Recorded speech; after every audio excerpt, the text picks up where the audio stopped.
एठी पिला माने आज बाहरुची प्लस टू परीक्षा फल। आज पिला माने बाहरुची प्लस टू एवं परीक्षार फल एवं दशम परीक्षार फल। आज सीबीएसई रिजल्ट आज दुईटा जांक बोर्ड परीक्षार फल आज सीबीएसई प्रकाश करिवो दशम आउ प्लस टू। देखिबा कौन रही केतेबेले आसीबो सीएचएसई रिजल्ट केबे आसीबो आजिकाली भितर डेट डिक्लेयर हम कि ना आजिकाली भितर रिजल्ट आसीबो कि से संबंध भी जानिबा। देखो मंगलवार केंद्रीय माध्यमिक शिक्षा बोर्ड सीबीएसई परिचालित दशम और द्वादश श्रेणी परीक्षा फल प्रकाश पाइब पूर्वाह्न दशम श्रेणी अपराह्न द्वादश श्रेणी परीक्षा फल प्रकाश पाइब। सीबीएसई परिचालित घरे स्कूल एपरी खबर आसी नहीं एक विशेष सूत्र सूचना मिली। केवल एतिक नुहे डिजिलकर वेबसाइट रे रिजल्ट खूब शीघ्र आसियो बोली लिखा जाइछि। सूचनायोग्य सीबीएसई दशम परीक्षा गत फेब्रुआरी 15 रु मार्च 1 होता से द्वादश परीक्षा फेब्रुआरी 15 रु आरंभ एप्रिल 4 शेष होती। चलित वर्ष सारा देश में दशम द्वादश श्रेणी 44 लाख पिला परीक्षा देते। विशेष सूत्र मिलता सूचना अनुसार आसंता काली पूर्वाह्न 10टार सीबीएसई दशम श्रेणी रिजल्ट प्रकाश पाइब अपराह्न द्वादश श्रेणी रिजल्ट प्रकाश पाइब। ए पक्षर कौन सूचना दिखाई सीबीएसई पक्ष मैंने कहूँ www.cbseriresult.nic.in उपलब्ध बोली कहुच्छी। बट आम सीएचएसई के देखा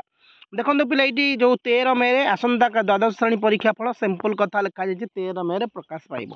पूर्वाह्न 10टा मध्य द्वादश श्रेणी मध्य आर 2 घंटा पर श्रेणी मैंने कौन जो दशम श्रेणी मैंने प्रकाश पाइब। ये गला गोटे कथा पाखापाखि 84 लाख पिला परीक्षा देते ये जापार पे गोटे जिनस तुमको कहूँ प्लस टू पिला परीक्षा जो सीबीएसई पिला आम पछरे सरला एप्रिल मासरे सरला आम पछरे सरिला पिला केते एग्जाम देइचंदी 84 लाख पिला हला 84 लाख पिला जतले परीक्षा देइचंती। दशम परीक्षा मध्य आम पूर्व सरिला प्लस टू परीक्षा मध्य सीबीएसई आम पछरे सरला माने एप्रिल मास को पळेला आमठू लेट हैला फिर भी से माने आमठू आगे रिजल्ट बाहर। अरे आम पिलांकठू तांकर मु भाबुची 12 गुणा अधिक खाता से मान देखिछंती 12 गुणा कहीं ना 84 लाख पिला आमर प्राय 3 लाख पर परीक्षा देइचंती 12 3 36 12 गुणा भी नुह पिले माने हाँ 15 गुणा पाखापाखि 15 गुणा खाता जेहेतु माने 84 लाख खाता जदि आमठू कम समय देखी होउची आमठू सीएचएसई ठू अधिक समय एग्जाम नहीं सीएचएसई जतिक दिन एग्जाम नहीं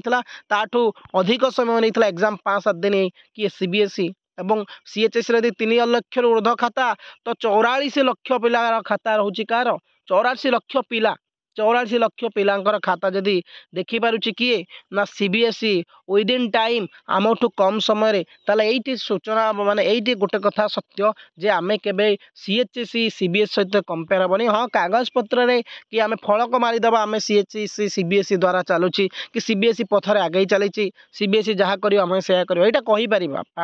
पाटरे कहिबाकू समय के समय लागियो किंतु कामरे करी देखिबाटा बहुत कष्ट साध्य। सही कथा चिंता कर आमर ए पर्यंत रिजल्ट पे कौन प्रकार डेट आसला नहीं माने सही आम एक्सपेक्टेड करूचे 3rd वीक 18 तारीख 19 तारीख 20 तारीख पर कौन डेट एक्सपेक्टेड है ना कि कौन डेट एपर्यंत निर्दिष्ट दिगला ना। और मंत्री की पचारे मंत्री कहते मुझे जानी जे कंट्रोलर अच्छा पचारे सी कहते मुझे जानी तो बेसिकाली जानीचे किए अरे जोटी शिक्षा मंत्री जानी ना जोटी कंट्रोलर जानी ना यार कौ डेट पर्टिकुलर समस्ते 3rd वीक शेष वीक कौच ताले एक्चुअली यहाँ कौन माने पिला सहित गोटे खेल हो बुझीगला आमे मु तुमको गोटे सिंपल कथा कहूँ 84 लाख पिला खाता जदि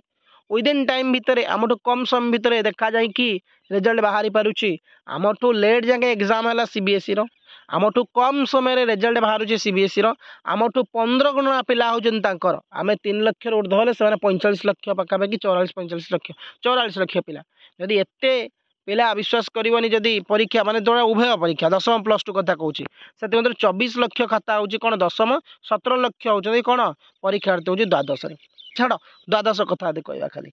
आमर जदि 3 लाख खाता हो पारुची 17 लाख खाता तथापि आमर सही जदि गुणिबा तो पाखापाखि 5 गुणा पर हो जाउची 5.5 गुणा हो जाउची जदि से माने एते खाता को कम समय देखिकी तांकर से रिजल्ट दे पाले तो आमे कौन पाई कि रिजल्ट आमर खाता देखा शीघ्र आरंभ होता आम परीक्षा शीघ्र सरी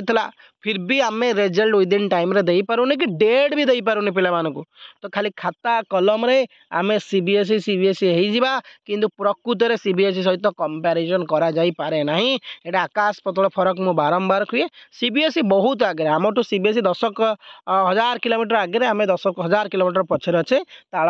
देकी खाली गोटे ना को चलीचे यार। सीबीएसई को आम एक्चुअली तुम मैंने मानव निश्चिंत कमेंट कर सीबीएसई सहित आम केवे भी हेले कंपैरिजन हो पारिबानी कि ताल दे चली पारे। सीबीएसई आम बहुत आगे सीबीएसई आम निहाती 10 वर्ष आगे चलती आम 10 वर्ष पछरे सीबीएसई चलीचे। खाता कलम रे तो समस्त लिखिदेवे कि एक्चुअली कम होनी ये जापार 17 लाख पिला खाता कम समय देखिए रेजल्ट बाहर कर 3 लाख पिला खाता रेजल्ट बाहरी पार तो बाहरी पारे कौन अधिकारी ही कही पार कौ डेट्रे आसो। ओके तो सही 17 18 19 20 आम एक्सपेक्टेड करें तार भर आसो। आ चैनल को जब नुआ आसते सब्सक्राइब करने। थैंक यू धन्यवाद जय हिंद।